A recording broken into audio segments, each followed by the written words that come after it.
All right, what's going on, everybody? Good morning. We're now a couple days removed from one of the biggest upsets of 2021. I think the Mauricio Lara, Josh Warrington upset. I think he was like a 25 to 1 underdog back in February. I think that may have been the biggest upset. I could be wrong. Correct me if I'm wrong in the chat, but I think that was the biggest upset this year. But this is definitely up there as well. Uh, George Kambosos was like an 11 to 1, 13 to 1, as high as 15 to 1 in certain betting parlors, but a huge upset. And it's crazy when you think of this roller coaster ride of Teofimo Lopez back in 2020 in October 17th. His life changed overnight after he beat Lomachenko. And we could see this metamorphosis just transform before our very eyes. We saw this young 23-year-old at the time become a boxing superstar overnight. He was in people's pound for pound lists. Ring had him ranked number 7 in their pound for pound list. Like I said, I'm not a pound for pound guy, but he was thought amongst the boxing pundits to be one of the best fighters in the world, right? And this fight with George Kambosos was just assumed to be an afterthought, right? Nobody expected what we saw. It was definitely a shocker. But how did we get here? We talked about this on various shows, the Round Table with D Style Boxing, Maestro Boxing, and G Funky Boxing. Myself and Eric have talked about this. And I definitely saw a change in Teofimo Lopez, after he beat Lomachenko. And I said this numerous times that I've been really high on Teofimo Lopez before he fought Lomachenko, and right up until the point where he fought Lomachenko. I picked him to beat Lomachenko. I just thought he was special in terms of just his abilities. I just thought he had some special athletic gifts. I just thought that he was extremely talented, right? He had some of those things, those qualities that you're just naturally born with that you can't teach, right? But as I've said before, a questionable character or chinks in the mental armor can undermine all of the talent in the world. We've seen people who, have been in high places before, people who have had a hefty, high status in their respective fields, but they show a bit of mental weakness, a bit of poor decision making, and it undermines all their ability, and they can lose everything they have in the blink of an eye overnight. But the writing was on the wall, right? We saw this level of delusion from not only Teofimo Lopez, but his dad, right? After that fight with Lomachenko, they were acting as if they were on Canelo Alvarez type status, right? They were talking about breaking Floyd Mayweather's record after 16 fights in, right? They thought they've already made it. They were very dismissive of George Kambosos. They didn't talk too much about George Kambosos in terms of being a threat to them, right? They were more concerned with Josh Taylor, Devin Haney, and other top fighters in boxing. They continuously spoke about moving up to 140 and how this was going to be their last fight at 135. They predicted a first round knockout. They predicted that George Kambosos would pose no threat to them. So obviously it appeared to me, and probably many others, that they weren't taking George Kambosos seriously, and it came back to bite them in the butt, right?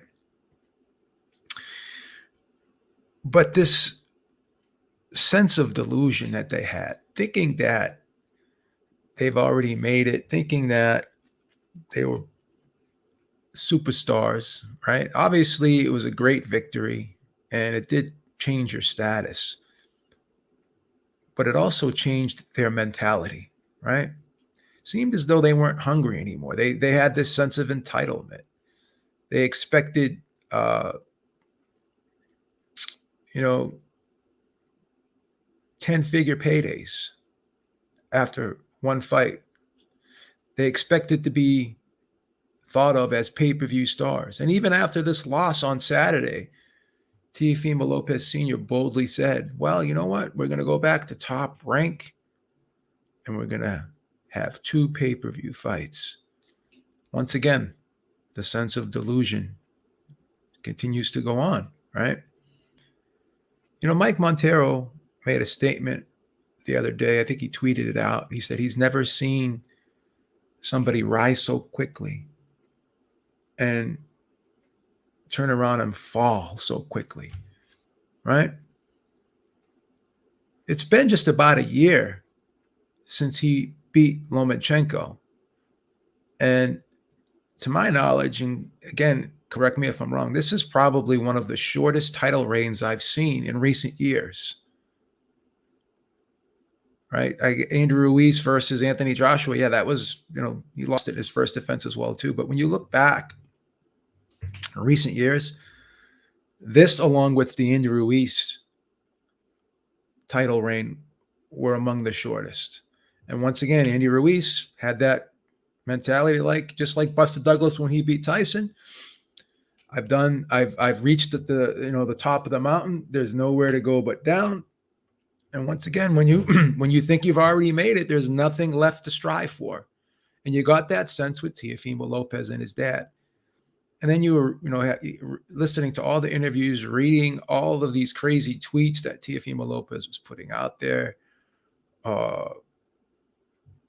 You could tell that there's something off with Teofimo Lopez psychologically. He has a hard time controlling his emotions, and we saw that on Saturday night, and that is a problem.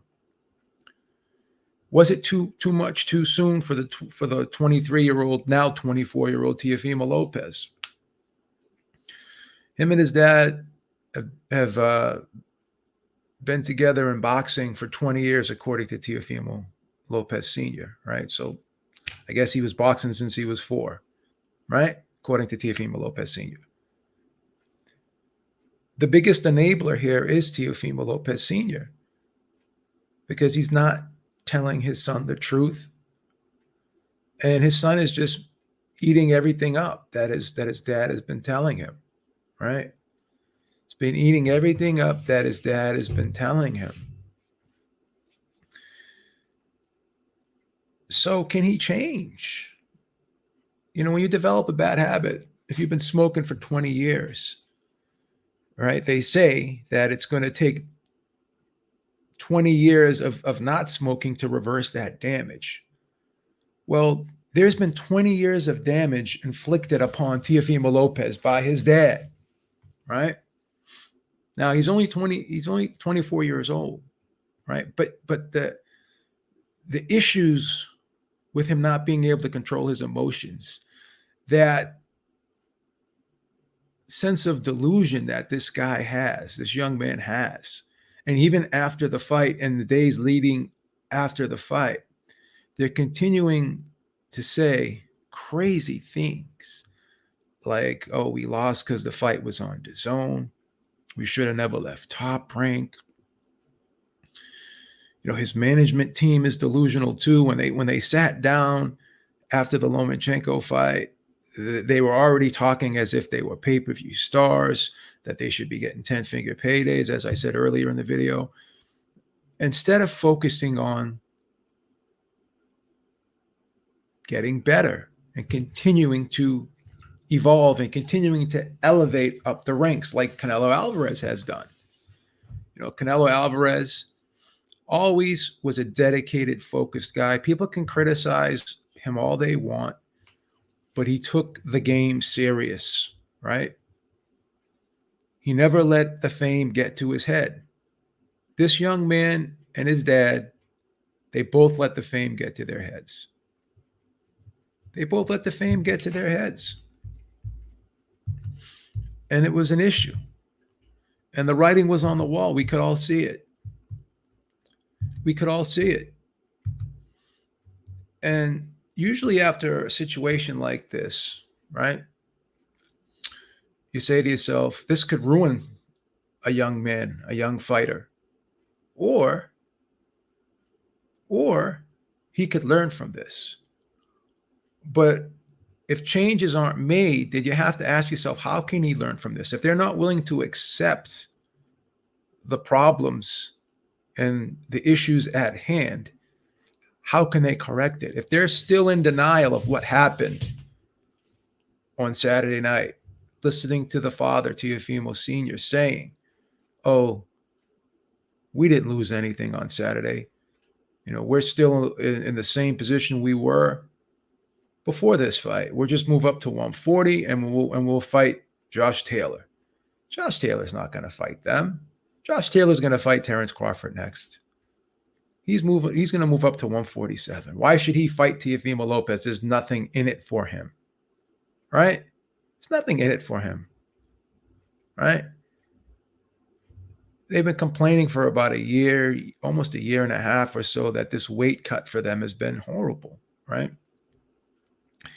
So why didn't they just move up to 140 and not even fight George Kambosos? I guess this was a big payday for them. I understand they did it for the money. Great. But at what expense?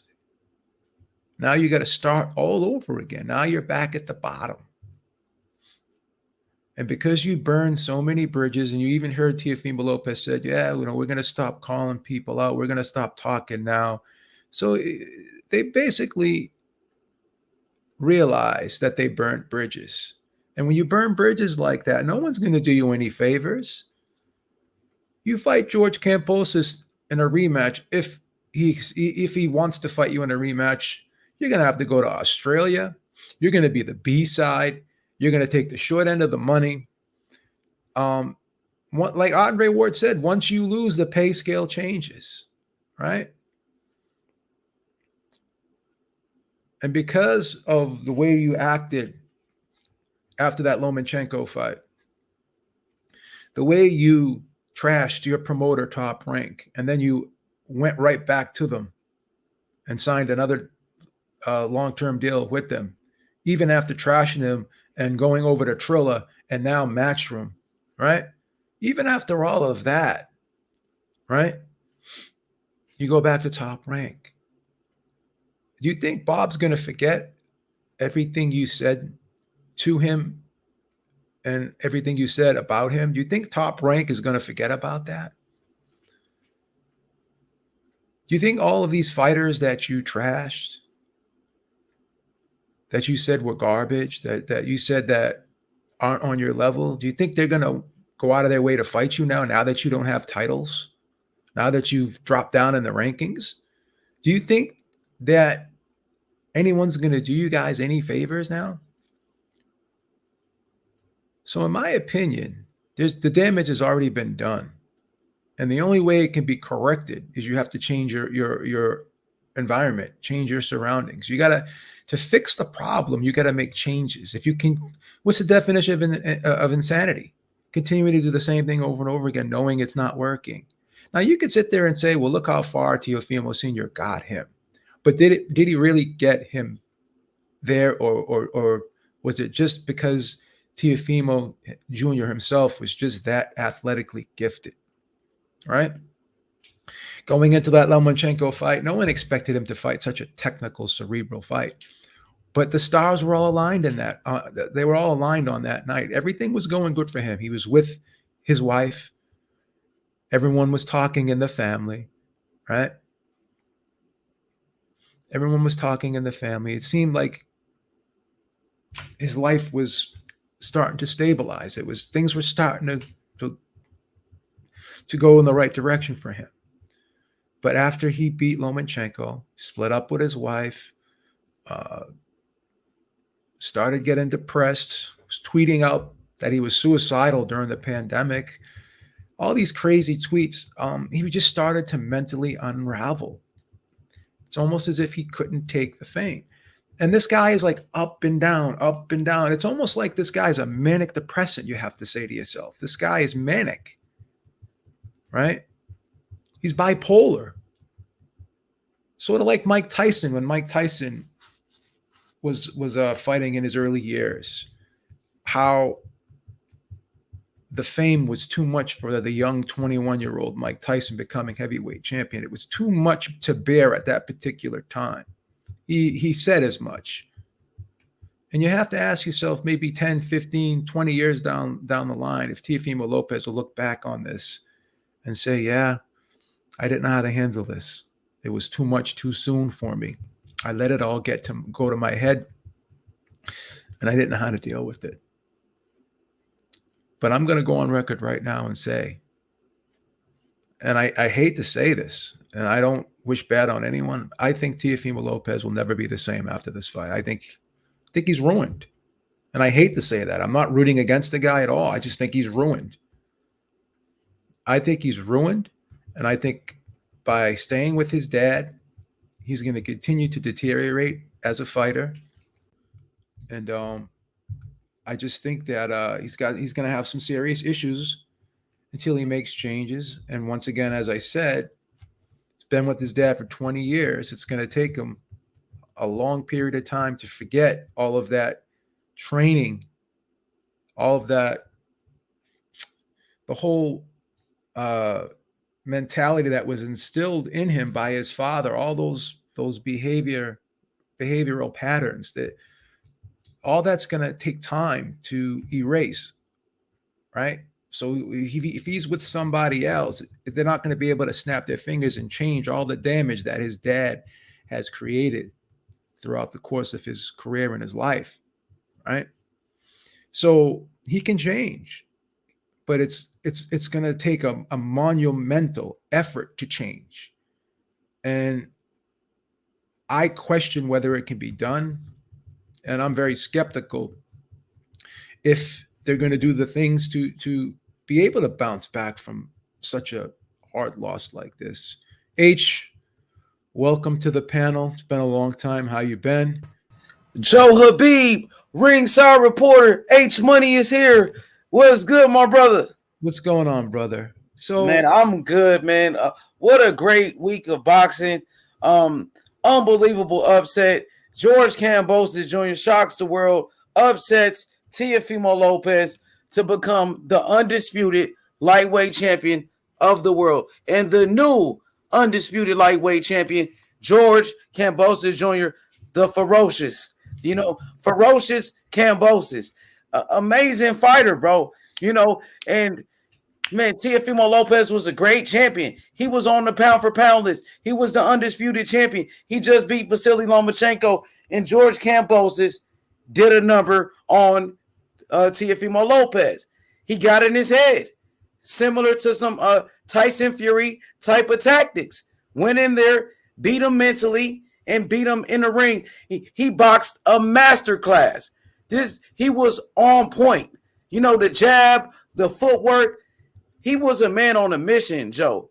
George Kambosos was determined to beat Teofimo Lopez, and he did it. And I believe George Kambosos, he deserves all the credit in the world, Joe. That's what I believe. But the big question here is, what's going to happen moving forward now with Teofimo Lopez and his dad? Can they rebound from this? Do you think Teofimo Lopez is done now? Do you think that because he's shown such mental fragility in this fight, and during the buildup of this fight, showing that he could allow someone to get in his head like that, do you think that other fighters are going to look at this and they're going to try to get in his head? They're going to try to psych him out mentally. Do you think that he's exposed some chinks in the armor here that other fighters are going to take advantage of? I don't know, brother, because I mean, I think it takes a special fighter that believes in himself the way Kambosos did. I don't think there's too many people that's like a George Kambosos that's really, that's going to be dedicated and focused like Kambosos was. He was a man on a mission, and nobody stood up to Teofimo Lopez like that before ever. Nobody. It was Kambosos. Even the great Lomachenko wasn't able to deal with Kambosos. So, I mean, to deal with Teofimo Lopez, Teo was able to go in there and bully Lomachenko, So I don't think Teofimo Lopez is finished. I think Teofimo Lopez will come back and be a champion. It wasn't like he was knocked out. No, he wasn't knocked out. He got dropped. He got back up. He showed a lot of heart. He was able to drop Kambosos in round number 10. It's not over for the takeover. The takeover is just getting started, Joe. If I seen fighters take a loss like Anthony Joshua when he got upset by Andy Ruiz. He came back and became a champion. What do you think about a rematch between Kambosos and Teofimo Lopez? Do you think that's the best move for Teofimo Lopez to get a rematch and try to make it right and get his revenge and get redemption? I have a feeling Bob may suggest that he take a rematch and go to Australia and fight George Kambosos in front of a big 80,000 seat stadium. But according to them, they can't make 135 anymore, and they're saying they're going up to 140. They don't want the rematch, according to the father. I don't like that. If after the fight, Kambosos, he offers the rematch. He said, "We can do it in my country, brother. 80,000 people. You should take the rematch. You don't even have a rematch clause. If that man is gonna, do that for you, that's the best move for Teofimo Lopez to bounce back and beat Kambosos in a rematch and come back and have the right game plan, and make those adjustments. I think that's the best way for him to bounce back. If he goes up to 140, that loss to Kambosos, will always haunt him. It will always haunt him, but he can't. I think he will become a champion again. I don't think it's over. I think he can go to 140 and become a champion and get one of those vacant belts when Josh Taylor, vacates his titles and moves up to 147.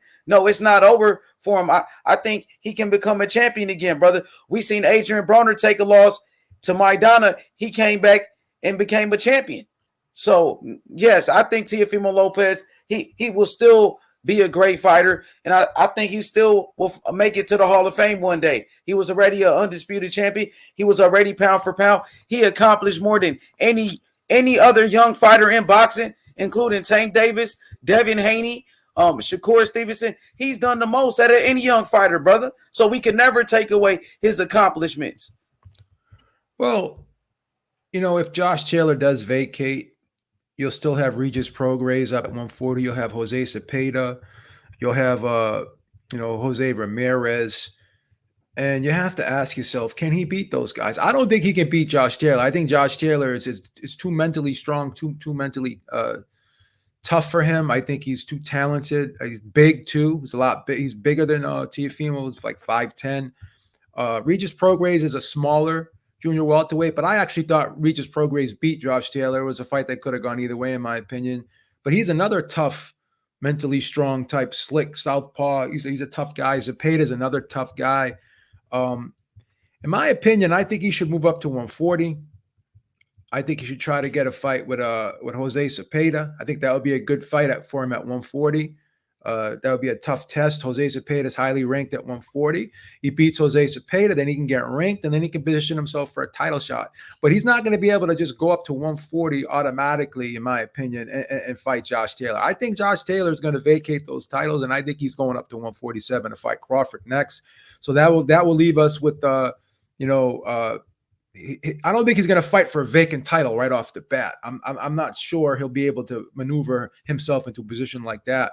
But I still question if he could beat a guy like Prograis. I still question if he could beat a guy like Zepeda. I would favor him versus Zepeda, but I would favor Prograis over him. I think Prograis is just very slick. He's very smart. And he's pretty good at psyching people out too. He went into Josh Taylor's backyard. I thought he won the fight. I don't have a problem with Josh Taylor getting that decision. It was a close fight, but I thought Prograis eked it out. But I'm high on Prograis. I think, in my opinion, when Josh Taylor moves up, I think Prograis will be the best fighter in that division. But I think a good fight for Teofimo Lopez at 140 will be a Victor Postal. I think that's a great fight for Teofimo Lopez. Victor Postal, a former world champion. He just went 12 rounds with Jose Ramirez, and he fought him to a split decision. Why not a fight with a Victor Postal if he wants to campaign at 140 with a tune-up fight or a comeback fight with Victor Postal? Then you could go to a fight with Jose Zabeta afterwards. Well, you also got Jose Pedraza up there. That would be another. He's fighting Ramirez. Yeah, but after he fight, I guess he could fight the winner, or he could still fight Pedraza after, because he's not gonna be fighting right away. So he could fight at Pedraza later. What about Postal? Postal would be a good fight too. I mean, I think he's gonna need a tune-up. Yeah, that's a perfect tune-up. I mean, even though Victor Postal, he's not a tune-up fight. He's a good fighter. Like, he's a former champion. Yeah, I don't want to disrespect Postal, but that would be like a winnable fight for Teofimo Lopez, I should say. Yes, that's a good fight. I mean, after coming off a loss, that's a good fight for a young fighter like that, because you got to understand, Jose Zabeta is a very dangerous fighter. He just knocked out a very young fighter, Josue Vargas. He has a deadly left hand. So you think he should ease his way into 140 and probably take a lesser opponent? Yes. Before fighting Zabeta. Yes. Then go after Zabeta. Postal, then Zabeta. So you can't risk it. You can't risk it like that, bro. So I guess we can agree on one thing, that there definitely needs to be a rebuilding process of Teofimo Lopez. Is that a fair statement to make right now? I mean, he needs to rebuild himself, build up his confidence again. He shouldn't jump right back into a tough fight. If he can go straight to a rematch with Kambosos, I would say that's the first option. Go after that rematch with Kambosos. That's the best fight possible. The rematch with Kambosos. That's a huge fight. That's the biggest fight he's going to get. A rematch with Kambosos in Australia. The first fight was a classic. Rematches are always bigger, just like we seen with Deontay Wilder and Tyson Fury. Their second fight was their biggest fight. Just like Joshua and Andy Ruiz, the second fight was bigger. So do a rematch if it's on the table. If not, go to 140, then ease your way in, like you said, maybe with a Victor Postal, then a Jose Zabeta. That's what I think. I got you. So you like the rematch. You're not concerned about him struggling to make 135. They've been complaining about making this weight for the longest time. And it appeared that it had an effect on him on Saturday. He seemed to get tired as the fight wore on. So you don't think there's any issues with him staying at 135? Well, that's what I'm hearing. I'm hearing that he was struggling to make weight, but I look at it like this, B. He did make weight. And he was already talking about fighting Devin Haney for Undisputed right after this fight. If he was going to win that fight, he was going to try to fight Devin Haney next at 135. So, when it's all about preparation. If he takes it serious, brother, come back with the right team, with the right focus. Like you said, him and his father, they can make it right by getting this rematch. That's the way you get your respect back. That's the way you get your revenge, brother. The rematch with Kambosos, he offered it to you. So it seems like T.O. don't want the rematch. Kambosos is willing to give you a rematch, even though there's no rematch clause. Take it. I text his dad. I said, go for the rematch. I think he can do it, brother. To be honest with you, I think he needs that rematch for real. Let's put it in the poll. Should Lopez rematch?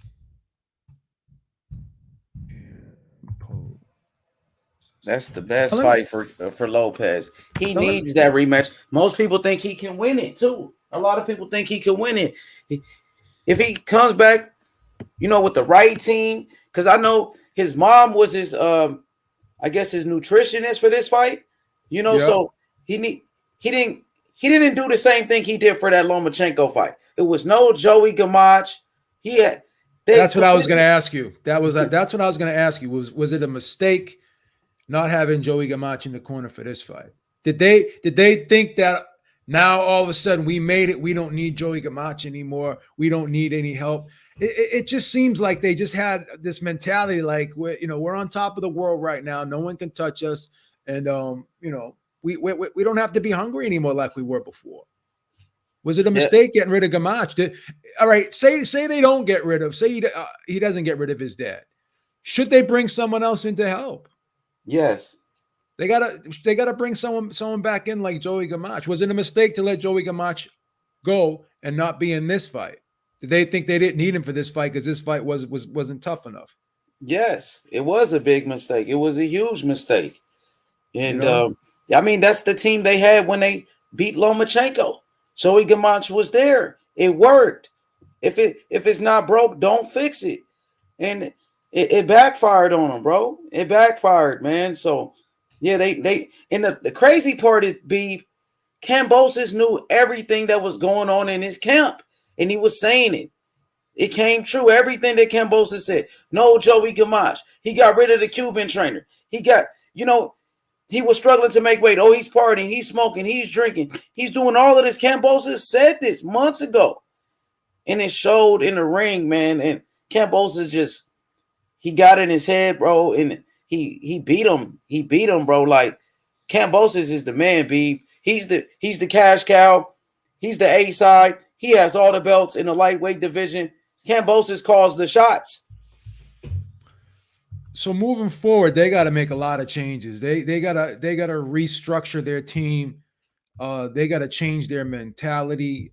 So you like you said, you like the rematch first, and then after he rematches Kambosos, and if he were to win his titles back, do you think he should go right up to 140 after that, or you think he should? Yes.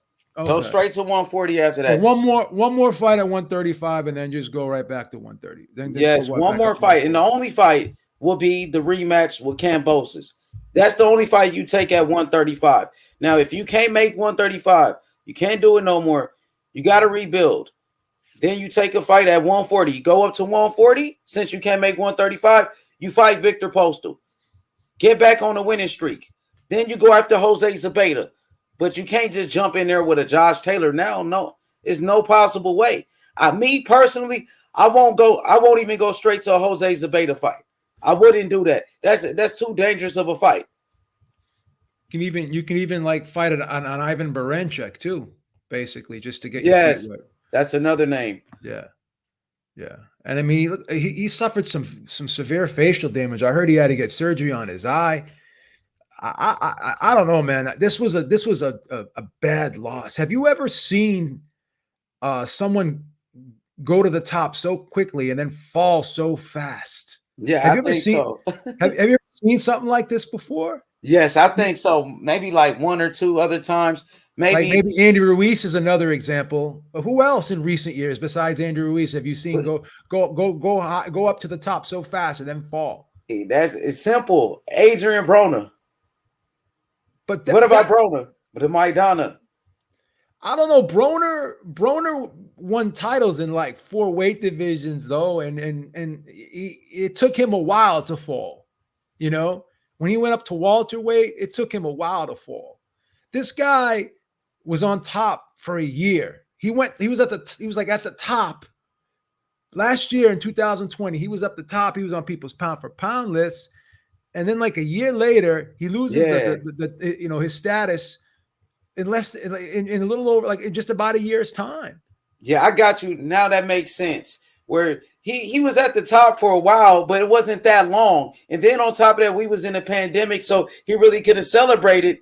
He couldn't do anything, and then his fight kept getting pushed back. He had to go to a purse bid, so he never had a chance to really enjoy it for too long. But yeah, maybe like an Andy Ruiz, Buster Douglas for a little bit when he beat Mike Tyson, and then Holyfield beat him. Okay, but Something that like was, I'm that. talking about recent years. In recent years, this has to be, in the last 10 years, this has to be one of the quickest rise and fall from grace that I've seen in a long time. That's just my opinion. Yeah, The other that's the true. other example I can point to is Andy Ruiz. But even then, like Andy Ruiz wasn't as like obviously he was in a more lucrative position than Teofimo Lopez financially because he beat Joshua and it was he was a heavyweight. But look at this, like he didn't have Teofimo Lopez was like pound for pound status, right? One of the best fighters in the world. One of the he was in the top 10 and Top everyone five. top 5 in some people's pound for pound. Like look how high up on the ladder he was. And now he's got to start from scratch. Let me ask you this. Who's the best lightweight in the world right now? Is it George Kambosos or is it Devin Haney? George Who Kambosos. That's easy. you have to He's, give him that status, but let me ask you this. If George Kambosos signs to fight Devin Haney next, who would you pick to win that fight? that's a 50-50 fight. It's a Really? 50, yeah, it's a 50-50 All fight. right. Devin Haney is a young fighter. You know, Kambosos, he beat Devin Haney's trainer, Mickey Bay, with that same style. He outboxed him. He beat him. Kambosos beat Lee Selby, a former champion, and then he just beat Teofimo Lopez. And Teofimo Lopez was the number one lightweight in the world. So to answer your question, George Kambosos, he's the number one lightweight. He's the undisputed champion. Now, people want to say, oh, Devin Haney got a belt. George Kambosos, he said months ago he considered Devin Haney as a fake champion. That's what Kambosos said out of his own mouth. Now, the WBC, they just released on their social media that George Kambosos is the undisputed champion. And also, Kambosos on his Instagram, he calls himself undisputed champion. That's what he says, him himself. And his promoter, Lou DiBella, they all call him undisputed right now. I had this conversation a couple of times with some other people, and this is the thing, H. Mauricio Suleiman makes the rules up as he goes along, but you have to, if he says it, then you have to honor it. I mean, it's his sanctioning body. Basically, what he's saying is the franchise title is equivalent to the WBA's super champion, and it's high and it's above the regular WBC title. So if originally it was just a status and a designation, but then after right before that Lomachenko fight, he made the belt transferable, and he did an interview on ringtv.com and basically said that Teofimo Lopez, when he beat Lomachenko, was the undisputed champion, and he said the franchise title is above the WBC title. Now, originally when he made that designation back when Canelo was elevated to franchise status, that wasn't the case. But the situation has evolved and he's changed it. Now people don't want to accept that, but I mean, if the president and the chairman of the sanctioning body is saying that, then how could you not accept it? If he's telling you that the franchise title is above the regular WBC title, then why not accept that? I accept it. So Yeah, to me me, too. Me too. And as you can see, Kambosos, he won the franchise belt this past Saturday. That yeah, belt was on the line. he had two WBC titles, right? Yes. So now, like I said, the WBC, they said they congratulated Kambosos and said he was the undisputed champion. Kambosos on his Instagram, you can look at it yourself. He says undisputed champion of the world. That's what he says about himself. Leading up to the fight, they asked him about Devin Haney. He said Devin Haney's not a real champion. He has an email belt. That's what Kambosos said. So now Kambosos, he has all the belts. He's the undisputed champion. He could pick who he wants to fight. He could fight Lomachenko. He could fight Tank Davis, Ryan Garcia. If he wants to fight Devin Haney, he calls the shots. He calls the shots right now. Do you think his next defense is going to be in Australia in that big stadium there, that 80,000 seat stadium?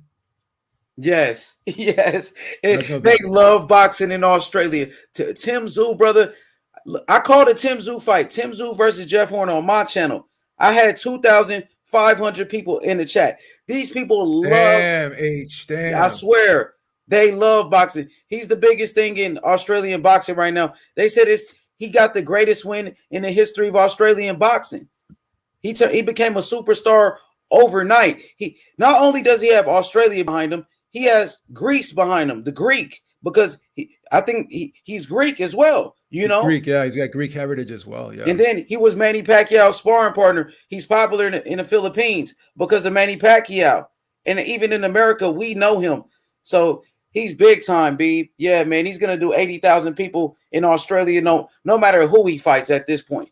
He can fight anybody.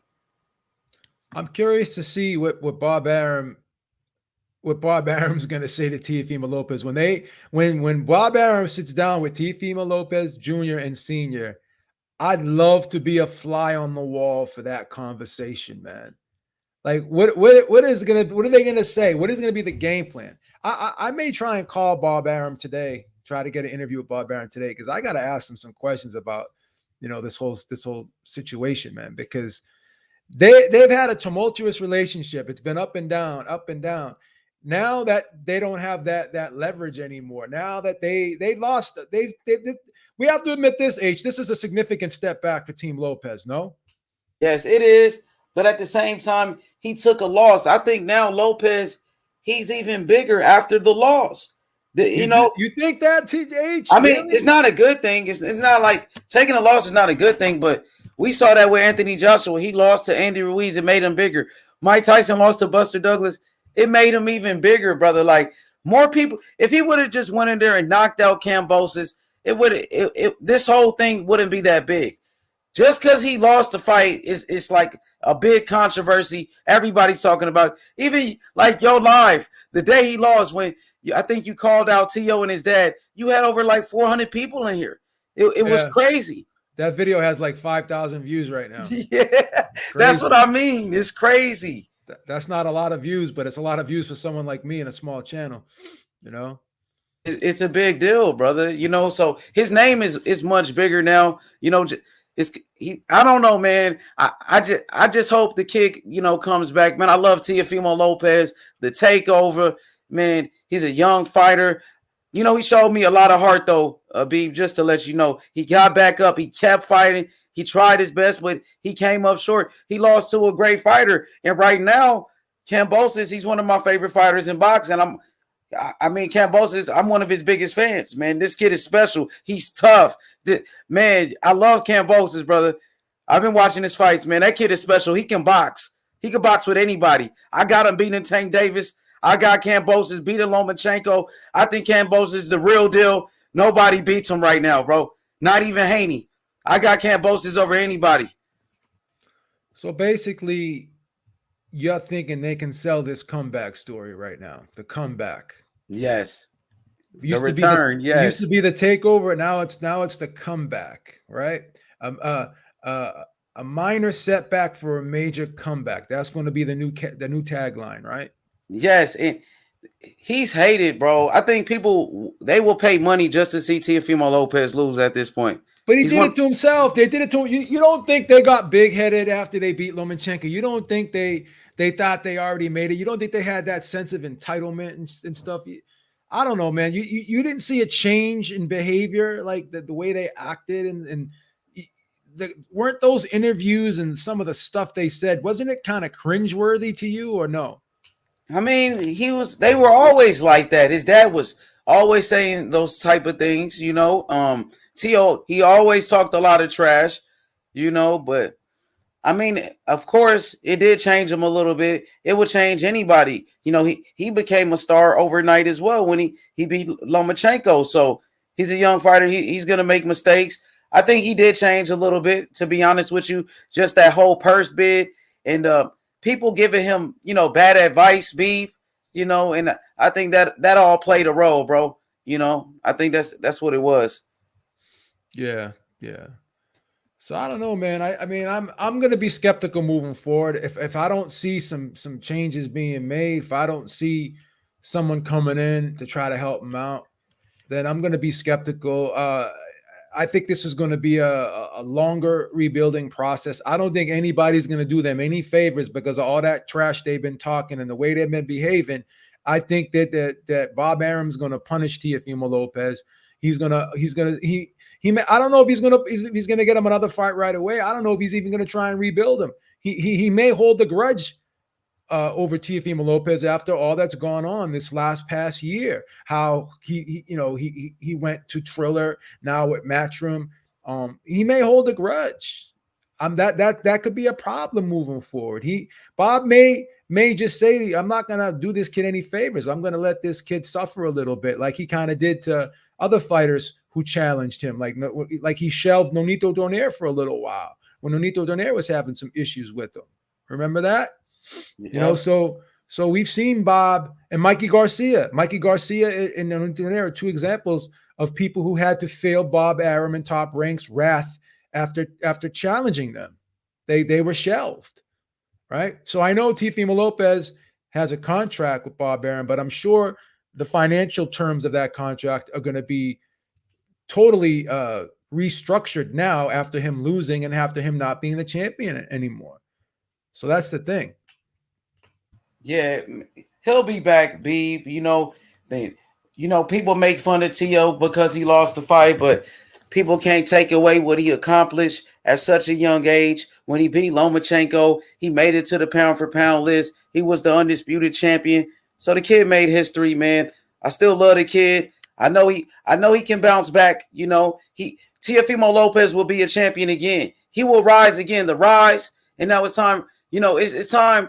We seen the fall. Now it's time to see him rise back to his feet, man. It's the return of the takeover, bro. And it's the takeover for life, Beeb. I love that kid. And I know his daddy been to your channel before. I know you got a relationship with him. I just hope, I hope they can bounce back, So, Beeb, man, before I go, I just want to tell you this. The ferocious Kambosos. Don't forget the name. Pound for pound Kambosos. Let's talk about Kambosos being on the pound for pound list. It's a dispute. He's undisputed. There's no dispute about it. You know what I mean? So shout out to Kambosos. Shout out to the ringside reporter, H Money. I'm signing out. All right, H. Take care, man. Yeah, so H still believes in him, man. I don't know. I think some drastic changes need to be made, man. I don't know if I'm gonna feel confident right now that Teofimo Lopez can turn this around. I don't know, man. I don't know. But I don't even want to sound like a hater either, but I question how long George Kambosos can hold on to this title. Right? I don't know if I don't believe he can beat a Devin Haney. Even a Jojo Diaz is a questionable fight for him. Ryan Garcia, yeah, I mean, he's been out for a while, but yeah, it's tough when you look at some of these guys at lightweight. I think they could give George Kambosos a lot of problems, man. I think they can give George Kambosos a lot of problems.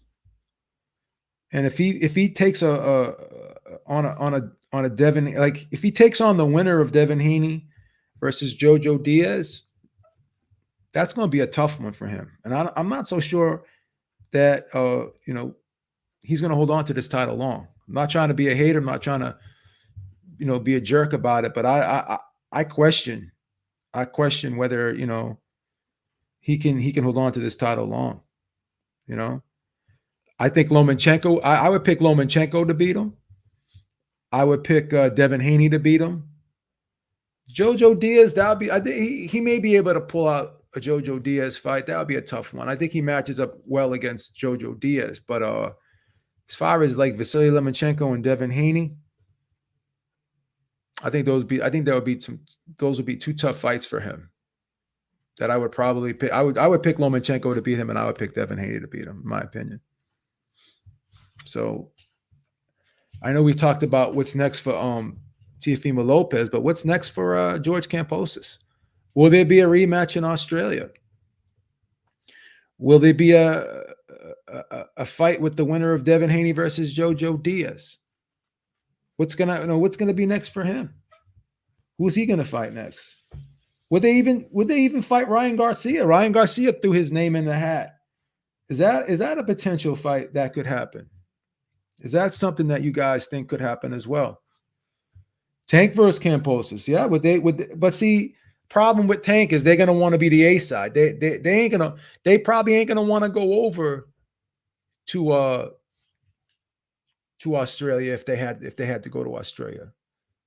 They probably ain't gonna want to do that. I could see that being a problem, them going over to Australia, to be honest.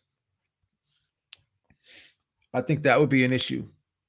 I think that would definitely be an issue moving forward. So that's the thing, man. Yeah, Centurion Sun says Lomachenko beats them all. Yeah, he looked good after that surgery. He looked great against Nakatani. That was a destruction. That was a destruction, man. So we'll see. We'll see what happens. All right, guys, that's about all I have for today. Make sure you check out the Ringside Reporter podcast every Sunday, 6 p.m. Eastern time. Make sure you check us out on the Roundtable every Thursday, 8 p.m. Eastern time. Shout out to D-Style. Shout out to G-Funky. Shout out to Maestro Boxing. Shout out to all the great boxing channels, Calix Boxing, all the great boxing channels out there. Beaver's out. Talk to you soon. Have a great day. Peace. And we will see you later.